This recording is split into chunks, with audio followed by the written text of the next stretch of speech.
जोहार मो बापुन बापुन भाई टेक चैनल को आपण मानक स्वागत। सांग माने आजिर भिडियो मु आपण मानक कहबी केमिति व्हाट्सएप प्रोफाइल पिक्चर सेव करेंगे। तो भिडियोटा बहुत इंटरेस्टिंग अच्छी आउ पूरा अलग प्रकार। चलतु भिडियो स्टार्ट करवा विदाउट फेक कंटेंट। सांग माने प्रोफाइल पिक्चर सेव करने प्रथम आपणकर व्हाट्सएप को ओपन करेंगे। ओपन कलापर थ्री डट्स रे क्लिक करेंगे। क्लिक कलापर सेटिंग रे क्लिक करेंगे। तापर से लोगो ऊपर आपण क्लिक करेंगे जो सर्कलटा देखी ऊपर आपण क्लिक करेंगे। क्लिक कलापर से जो कैमेरा आइकनटा देखा जाए सेठी क्लिक करेंगे। तापर देखंतु कैमेरा और गैलरी बोली दुईटा ऑप्शन आसिला।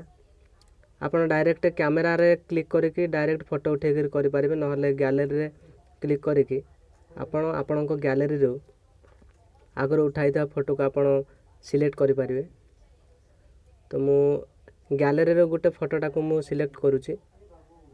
सिलेक्ट करके मु आपन को देखेबी केमिति सेव होची। मु सिलेक्ट करली। सिलेक्ट कला पर आपण क्रॉप करबा आपण जेतिकी चाहुथिबे आपण को इच्छा आपण जेतिकी आपण रखा पई चाहुथिबे आपण क्रॉप करिवे। आपण जेतिकी चाहुथिबे आपण भला आबर क्रॉप करिकी आपण ताको सेव करिवे। देखो जी क्रॉप करने चाहते आप क्रॉप करेंगे। क्रॉप कलापर आप डन रे क्लिक करेंगे।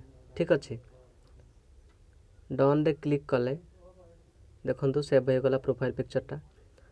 तो सांग माने आपन जदि प्रोफाइल पिक्चर सेव करने चाहते एमती सेव करेंगे। जदि किसी प्रोब्लेम हुए कमेंट करी कहिबे।